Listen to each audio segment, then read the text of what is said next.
Venezuela se ha caracterizado por ser un país muy cromático. Por ejemplo, tenemos negocios turbios, zampones multicolores y elefantes blancos, como este que estamos viendo hoy aquí. Esto es la Gallera Monumental de la Urbina, un sitio que se comenzó a hacer... Diablos que danzan, rudos trabajadores de la sabana que le cantan al amor, melodías religiosas que piden el favor de un beso, niños que encuentran la alegría en la tradición de sus abuelos. En los próximos 30 minutos conoceremos un país que cuenta su historia con cada canción. ¿Cuáles son las cosas que te inspiran, que te sacuden y qué estás haciendo para convertirlas en realidad? Soy Eli Bravo, quiero invitarte el próximo día 9 de abril a las 7:30. Tal vez sea Eli Bravo, el personaje de la radio venezolana que más admire, entre otros grandes como Iván Losher. Siempre que pienso en él, es imposible no relacionarlo con el eslogan de la antigua Radio Capital, la emisora que hizo gustar la radio otra vez. Eli y sus producciones radiales hicieron que muchos jóvenes, como yo, nos reenamoráramos de la radio, con un estilo fresco y con valor empático hacia sus oyentes. Hoy, en Superlativos, hablaremos con este gran comunicador que con su labor impactó desde sus inicios los medios venezolanos. Eli, es un enorme placer tenerte en este capítulo de Superlativos. Hola José, ¿qué tal? Oye, 1.000.000 de gracias por la invitación y de verdad que estoy feliz de ser parte de tu podcast. Te deseo todo lo mejor, mayor de los éxitos con esta iniciativa. Osvaldo Yepes, en su libro Estamos en el aire, hace mención a ti como quien más trabajó para que renaciera la afición de las nuevas generaciones a escuchar radio. ¿Cuál crees que fue la clave aplicada en el autobús o en cualquier cosa que te han hecho recibidor de comentarios como este? Uy, qué buena pregunta y me hace recordar pues a un gran maestro como fue Osvaldo Yepes.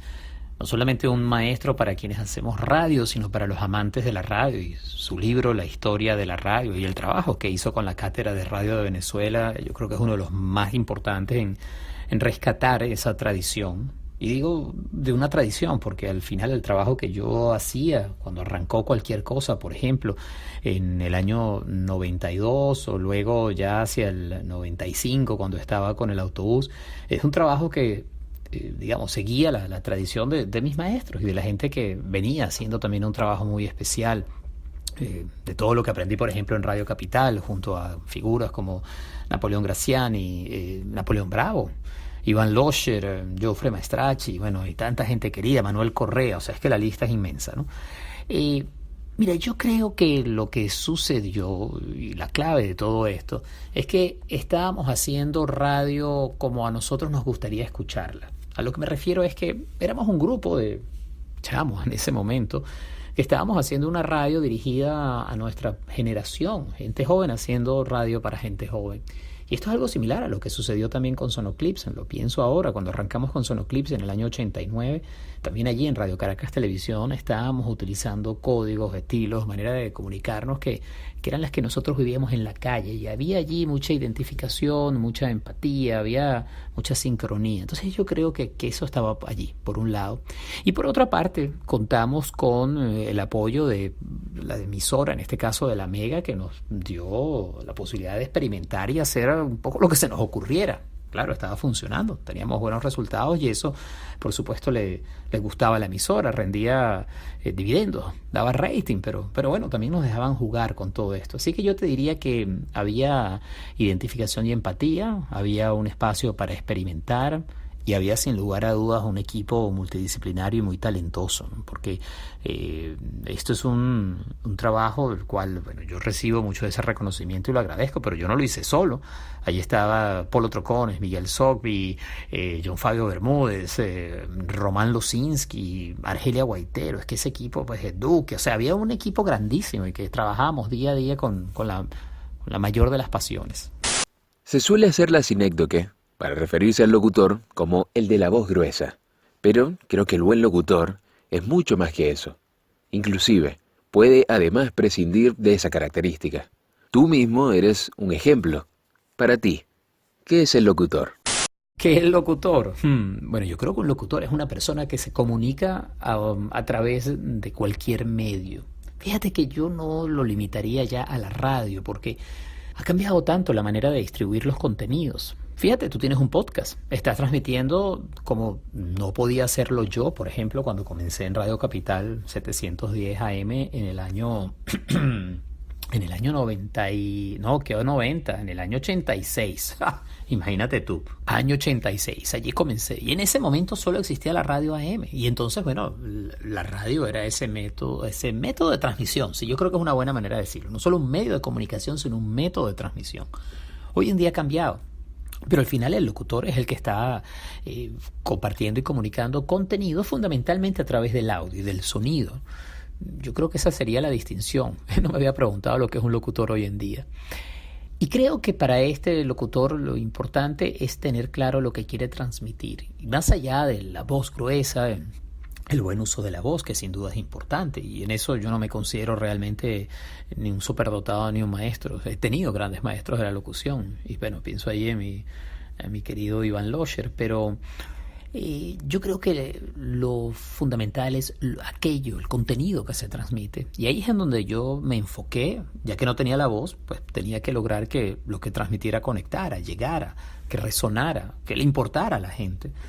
Así que, si bien los contenidos hoy en día son lo fundamental dentro de esta amplia gama de métodos de distribución tecnológicos que están al alcance de la mano, yo creo que el contenido es importante y el contenido está ligado a una buena preparación, a una autenticidad, a un dinamismo, calidad en lo que se está haciendo, ¿no? ¿Cómo ves la radio en el futuro?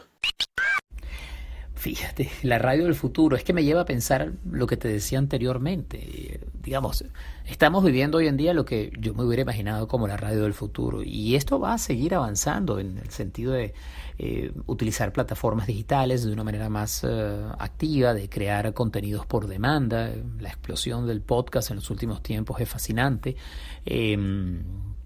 El hecho de establecer multiplataformas en donde, por ejemplo, una emisora de radio, digamos ya lo que conocemos como radio tradicional, FM o AM, o incluso la propia radio digital por canales digitales, va a tener también otras vías de distribución a través de otra manera de conectar con la gente. Y lo que yo estoy viendo es, por un lado, una democratización en la creación de contenidos, cada vez más gente que está haciendo su programa y está generando su contenido y conectando con el público de manera directa. Y por otra parte, lo que estoy viendo es que va a haber una mayor competencia, una mayor exigencia para las emisoras de radio para ser relevantes. Y aquí estoy pensando de nuevo en las emisoras más tradicionales. Te lo pongo, mira, un ejemplo. Yo, que me encanta la radio, en los últimos tiempos he estado escuchando más podcasts que emisoras de radio. O estoy moviéndome acá en Miami y estoy escuchando emisoras de radio de Venezuela, muy pendiente de la situación y de la información. Entonces, lo que sería el mercado natural, yo que soy además un público natural para emisoras en Miami, pues no les estoy dedicando tanto tiempo. Entonces, eso nos habla de un oyente que tiene una variedad de opciones y que es cada vez más selectivo, ¿no? Entonces, yo creo que en el futuro de la radio y de todos estos contenidos, lo importante va a ser cuán relevante resulta para el oyente, y no hay que pensar en un oyente que está limitado a la huella o el alcance de la señal de la radio, sino a distintas vías de cómo proveer ese contenido. Por último, cuéntanos sobre tu proyecto Inspirulina. Sobre Inspirulina. Bueno, mira, Inspirulina, la verdad que más que un proyecto, se ha convertido en una realidad. Inspirulina tiene ya va para 8 años, y esta plataforma que comenzó como un blog personal al que se sumaron amigos es hoy en día una plataforma de gran penetración en todo el mundo de habla hispana. Venezuela es el tercer país de tráfico para Inspirulina.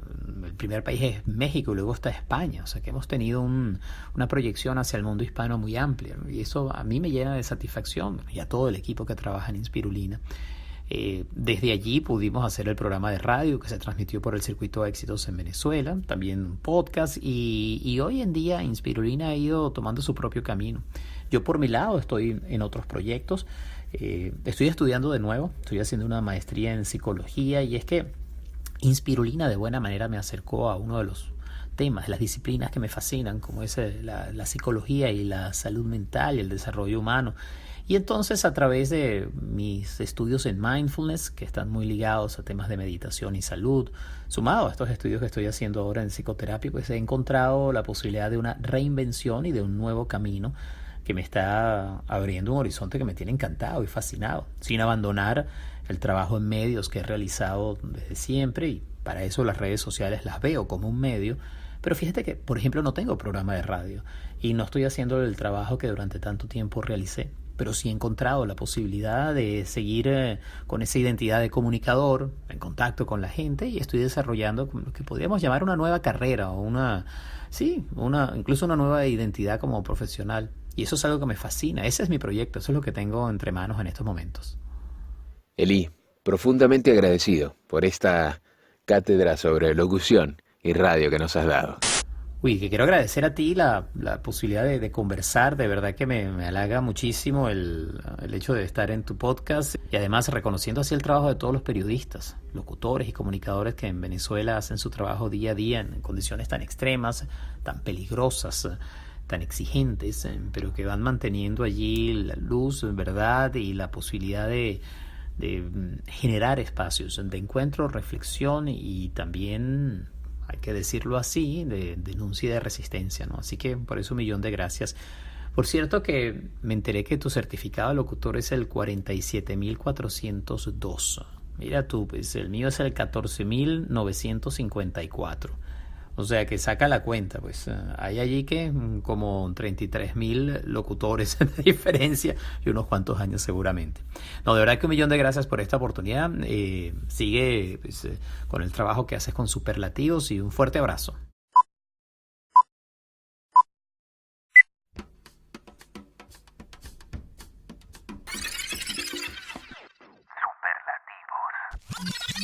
Superlativos.